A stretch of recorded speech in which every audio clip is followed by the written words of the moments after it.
Hey everybody, Varun here from Language Academy. Guys, welcome back to another video. This video, we are going to look at IELTS writing task 1 for your academic IELTS. I am going to cover each and everything you need to know to crack task 1 of your IELTS academic. What we'll be doing is we'll start with your task description, then we'll move on to your marking criteria. Then I'm going to give you all the lexical resources you need to frame or structure your task 1. After that, I will attempt one task one or one image type today, which you can get in your exam. And I'll show you how many paragraphs do I make, how many sentences do I need to write or mention in each and every paragraph. And after that, I am going to tell you a few common mistakes which you probably are making, which can impact your score significantly. So without any further delays, let's get into the video. Make sure you watch till the very end. Plus, make sure you take notes so that you don't miss out. You don't have to watch the video again and again, and you get your desired score in the very first go. Let's get into the video.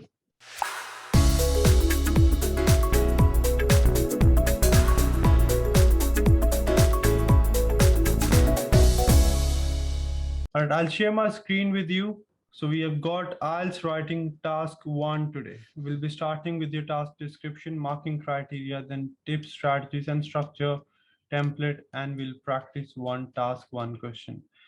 So what IELTS writing academic task 1 is, you'll need to write a report or you'll need to describe any figure or any image. You can have line, bar, table, pie chart, process diagram, map, or a flow chart, or you can have a mix of two as well. You can get a bar graph and a pie chart together as well. You can be given combination of two figures, and this task 1 is almost 33% of your writing score. Let's say you've got 9 band in total, so 3 band score will be from task 1 almost, and 6 band score will be from task 2. What is the marking criteria? In every writing task, in IELTS, all your writing tasks are evaluated on 4 parameters: task achievement, then you have got coherence and cohesion, lexical resources, and grammatical range and accuracy. What do we mean by task achievement? Means whatever has been asked or expected from you, you address each and everything. Let's say if they have given you an image and you are missing out the key features or main features, means you're not fulfilling or you're not describing or writing a report properly, and you are missing something which is important. For task achievement, you need to make sure you write proper ideas and you cover the main ideas. You don't write too much so that you don't go off topic, and you stick to the point. For your coherence and cohesion, you need to make sure your answer or your task goes in a flow. You use phrases, linkers, and each and everything is connected and is smooth and easy to read. For your grammatical range and accuracy, there shouldn't be any grammatical errors, no grammar errors. Plus, you need to demonstrate that you can frame variety of sentences. So you need to write simple sentence, complex sentence. The structure I'm going to give you will cover that for you, so you don't really need to worry about it. And finally, we have got lexical resources. Lexical resource basically means your vocabulary. For that, we need to make sure we use academic words, no short forms, no contractions, avoid repetition of words, and use synonyms wherever possible. Let's have a look in depth of what are the do's and don'ts in order to get a full score in your task 1. We'll first have a look in depth on your marking criteria. Let's have a look here. So task achievement, you need to make sure you are with the topic, you stay on the topic and write relevant information. Before you start, you'll be given 20 minutes for this, right? Before you start, take a minute to plan. Plan what, let's say you've got 20 numbers here. Obviously, you won't be able to describe all the 20 numbers. Before writing or before starting, it should be very clear that yes, you have to describe this feature, this is another main feature, and this is another main feature. So you should make it very clear what all you need to describe so that you're not confused and you don't keep on correcting yourself while writing. Understand the key features, underline the main features so that it's easy for you to address them. Don't try to describe everything. This is one of the main problems.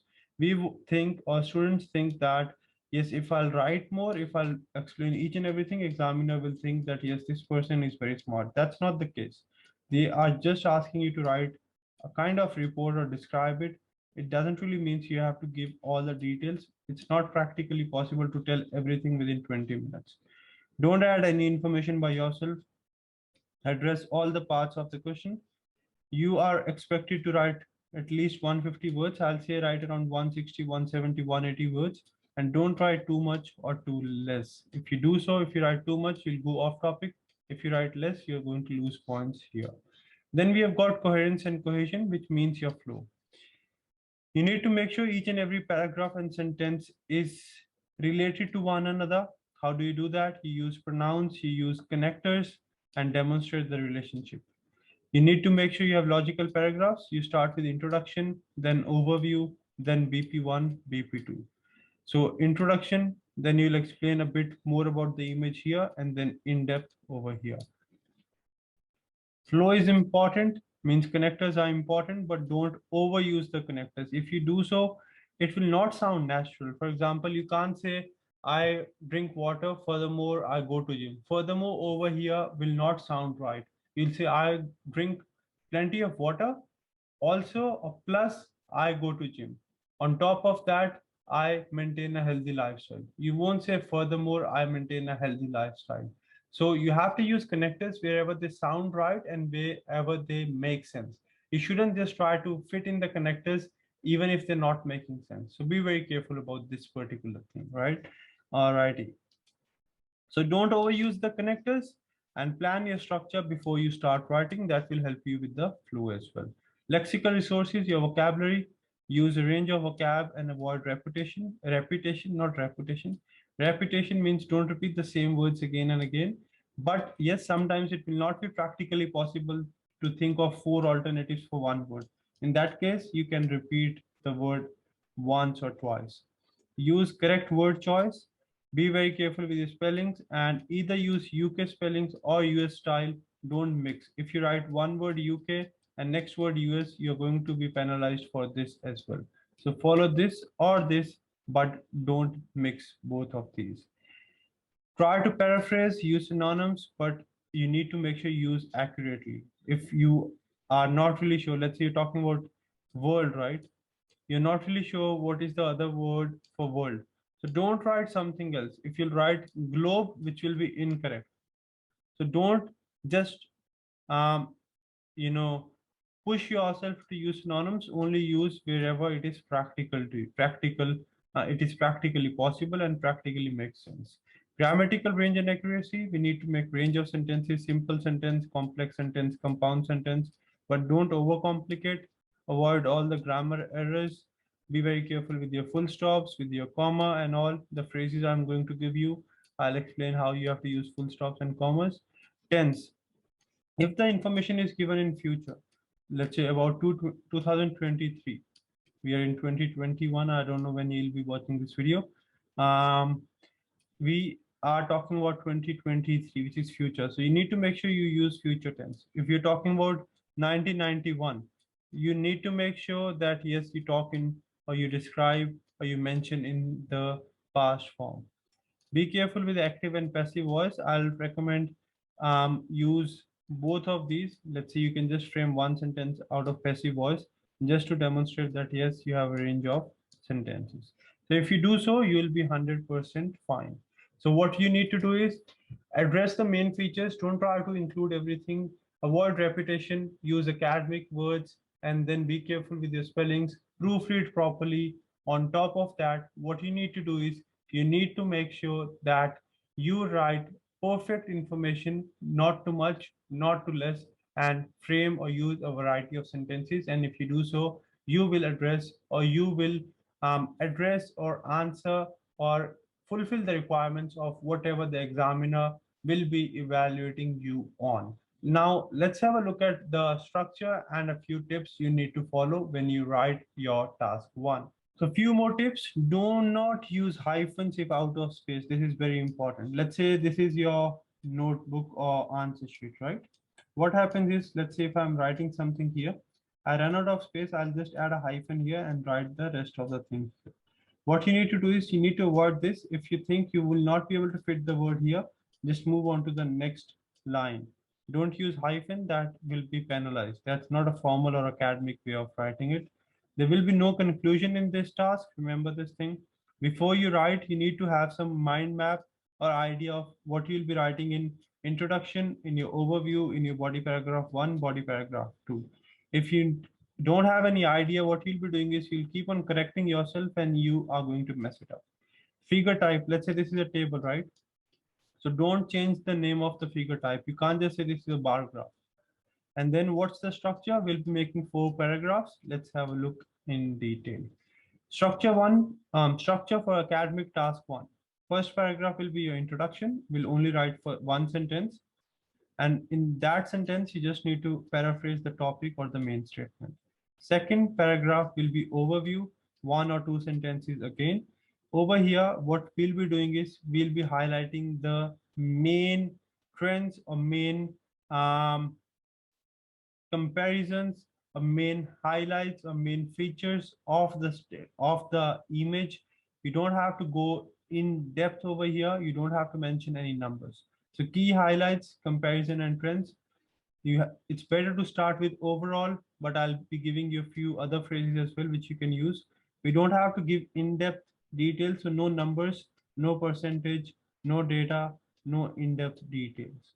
So this sentence we have to frame slightly lengthy and a complex one so that we can fulfill our grammatical range and accuracy. Remember this thing. We need to fulfill task achievement, which we'll be doing over here, grammatical range here and here, and then lexical resources and cohesion with the phrases I'll be giving you.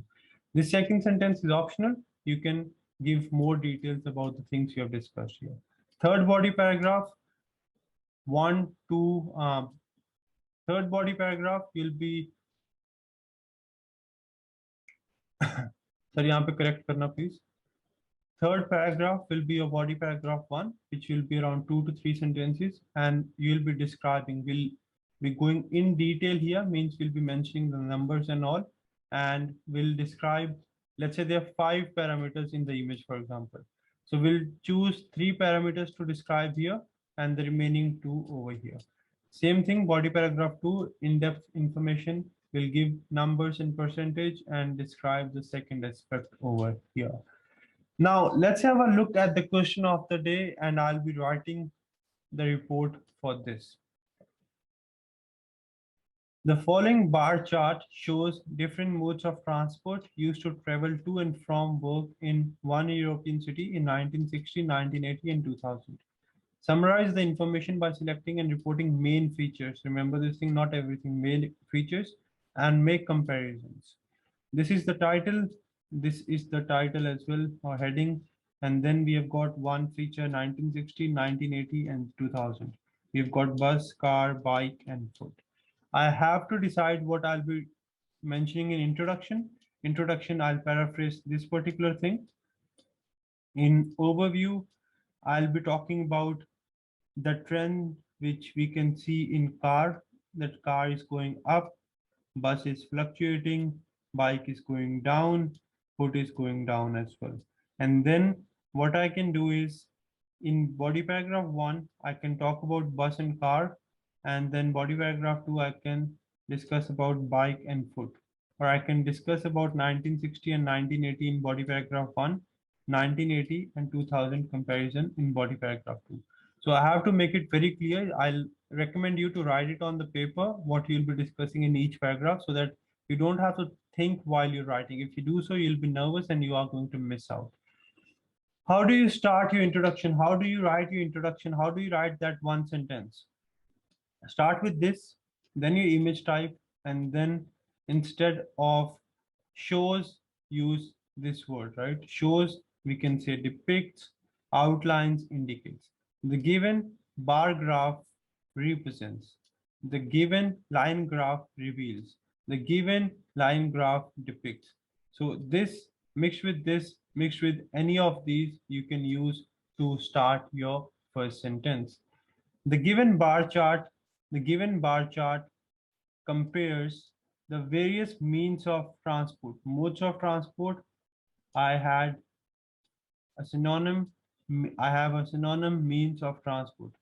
used to, instead of travel, commute, to and from, instead of work, workplace, in one of the cities in Europe. In the passage they have told in one European city, but what I have written, in one of the cities in Europe in 3 different years. Instead of 1960, 1980, and 2000, I've got 3 different years.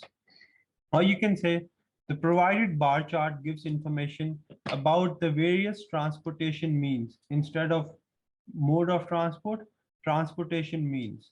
Taken to commute, instead of travel, commute to and from the workplace in a European city in 3 different years. If you want to write this in passive voice, which I'll recommend at least use one sentence with passive voice, the information about, if you don't want to write introduction in passive voice, you can write overview or some of the sentences in your body paragraph. The information about the different means of transport, the information about the different means of transport undertaken to commute to and from the workplace in a European city in 3 different years is highlighted by the bar chart. So this part comes at the end, this one.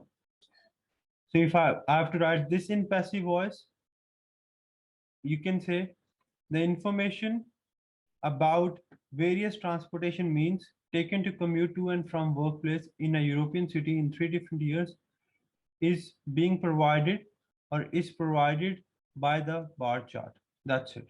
So this part will go at the end and you'll start somewhere here.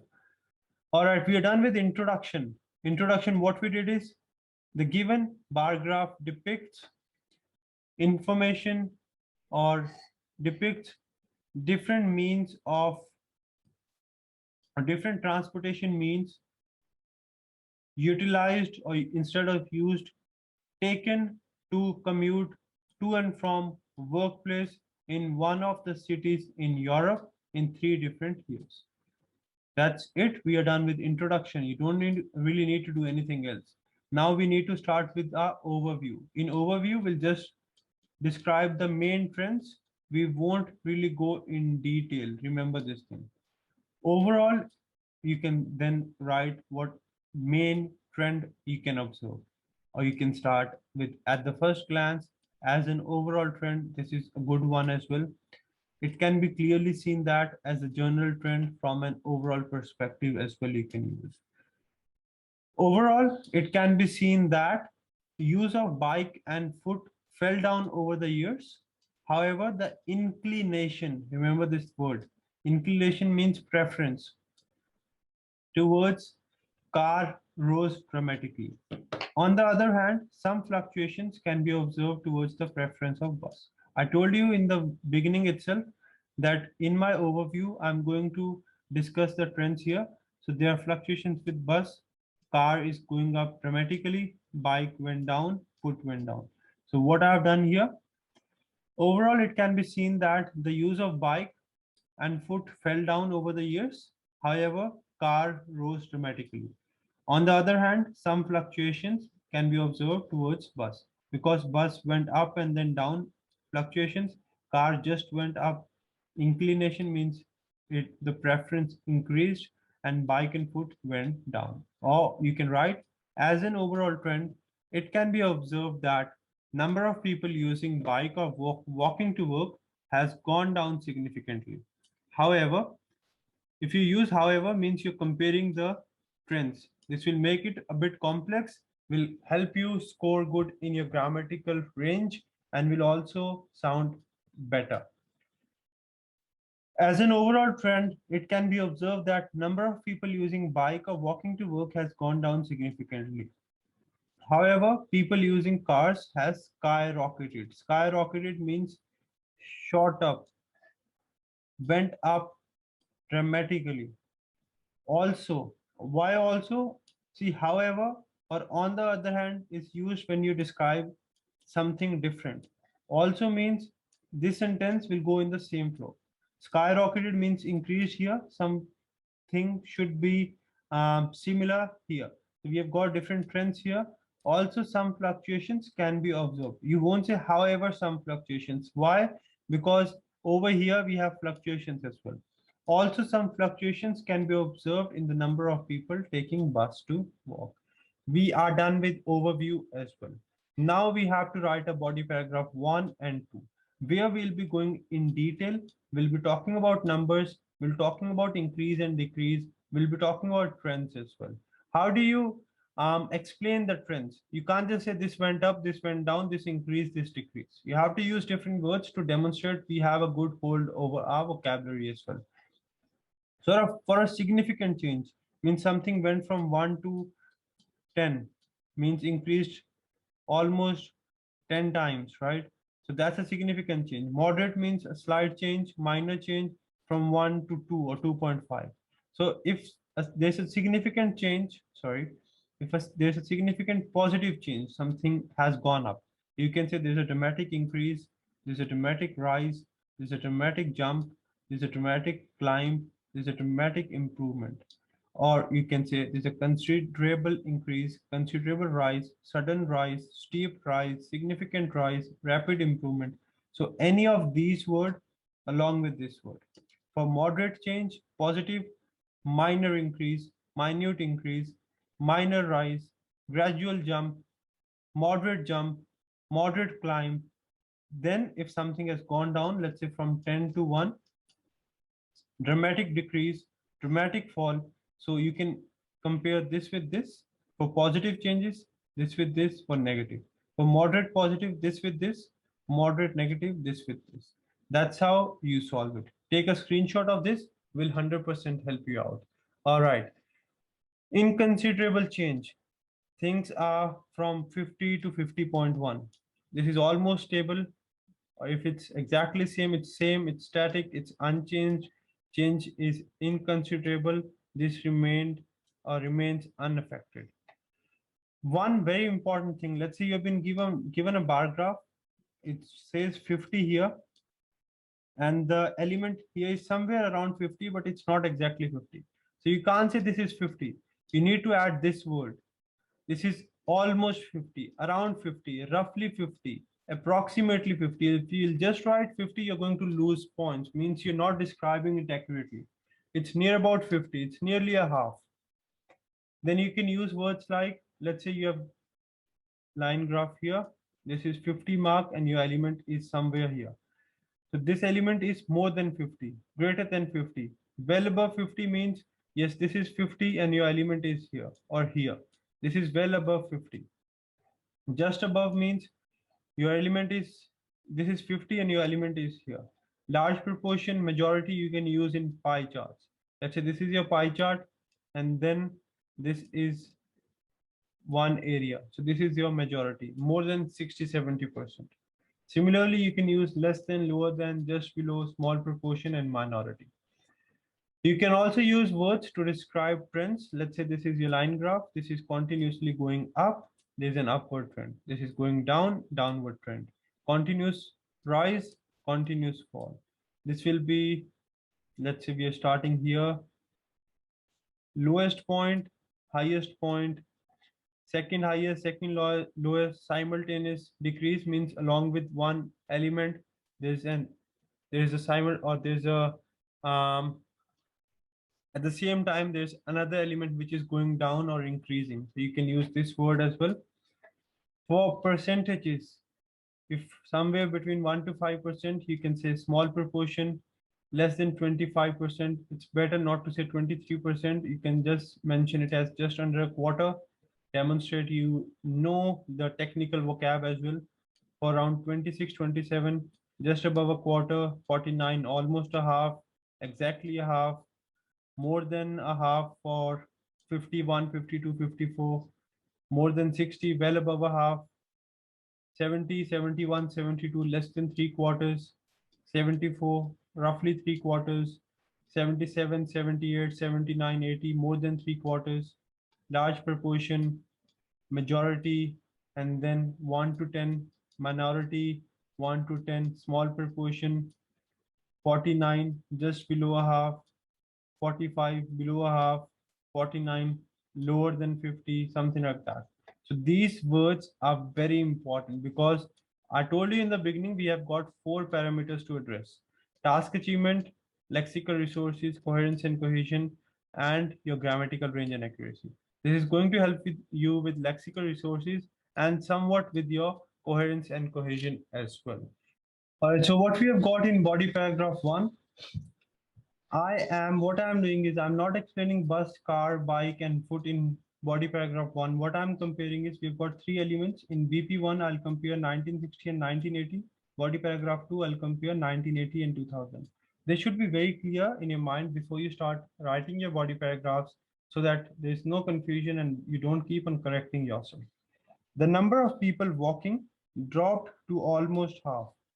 Foot 1960, 1980. So this went from around 39 to 16, 17, right? Somewhere here. So we are not exactly sure if it's half. That's why we have used this. You can't just say half. The number of people walking dropped to almost half in 1980 as compared to 1960. Whereas means opposite. So if we are talking about a drop here, the next sentence has to be a rise. The proportion of population taking car rose nearly 4 times. See, we have got nearly here. Car went twice, thrice, almost 4 times. So the population taking car went up nearly 4 times from around 6% in 1960. We're talking about numbers. Remember this thing. We have to mention numbers. We have to back up our ideas or whatever we are mentioning, our trends basically. From around 6% in 1960 to almost 23% in the year 1980.